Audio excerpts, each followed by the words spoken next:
I didn't feel under any external pressure to do something for the sake of it, but I knew I wanted to do something similar again. It wasn't just the journey and the physical and mental challenges that naturally came with it.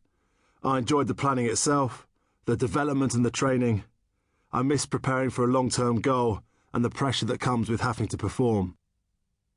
But though I wanted to get stuck into another big challenge, there are a number of things I had to consider. The first being my family life. The Atlantic rowing race had nearly destroyed my marriage to Bev, and for me, nothing is worth risking that. It had been a problem of communication rather than an impasse. I'd avoided talking about rowing across the Atlantic with Bev until the last possible moment. And not surprisingly, she didn't feel included in the decision-making process. I hadn't explained why I'd wanted to do the row. I wasn't even sure myself. So for Bev, when she thought we might start having a normal family life and share the responsibilities more evenly, I instead told her I was rowing across the Atlantic. As diplomatic skills go, it was more Genghis Khan than Gandhi. So not surprisingly, it caused some tension. The press exaggerated her displeasure at my forthcoming voyage, printing articles that were hard for both of us to read. Such was the media assumption that our marriage was over, that while I was rowing across the Atlantic, there were photographers outside our house trying to get a picture of Bev having an affair. If I was to go away again for a long period of time, I had to make sure I discussed it properly with her. I also had to consider where my career was heading. I'd retired from rowing at 32 and, unfortunately, rowing didn't pay enough for me not to work again. I needed not only to get a job, but also to find a whole new career. I was lucky to still have plenty of opportunities because of my success at the Olympics, and a few new ones after the interest surrounding our 49 days at sea. But I still hadn't settled into a proper career.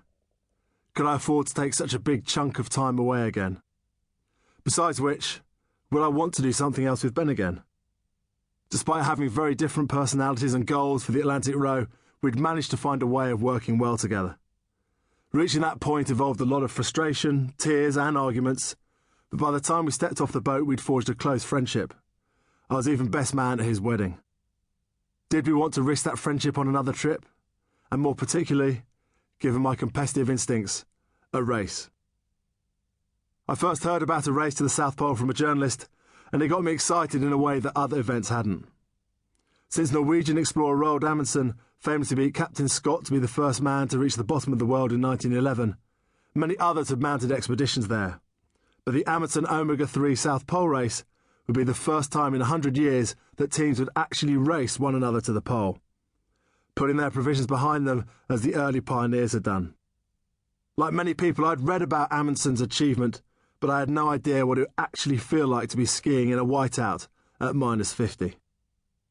I wanted to go there and experience a place so few people have been to. Racing to the South Pole sounded brilliant. It offered the chance to be isolated and self-sufficient out on the ice in a competitive environment where you'll be punished for making mistakes, though with a safety net in case something disastrous went wrong. I wanted to do it. Whether Ben was up for it, I wasn't sure, but we had promised each other not to sign up for another long adventure without talking it through with the other first. Life had been good since rowing the Atlantic with James. I'd got married, inherited another dog, and bought a new house. I'd started a new series for the BBC called Extreme Dreams, in which I took members of the public on life-changing challenges around the world.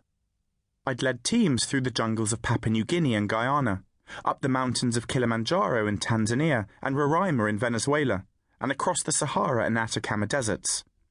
I'd loved the expeditions, but I wanted a real challenge, one that would test me to my limits. Unlike James, I was looking for adventure. I wanted something with claws and teeth that would shake up my comfy life and remind me how lucky I was. James and I had become good friends. We'd travelled the world giving talks about our exploits, and in the intervening years, I'd begun to understand him. He's a complex character with an ability to overanalyze things, but he can also be incredibly thoughtful. One example will suffice. During our Atlantic row, we'd run out of drinking water. It was Christmas Day, and we'd promised to raise a glass of water to one another every Christmas, in homage to that dark moment of our voyage together. The following year, he sent me a Christmas present. It was an enormous box.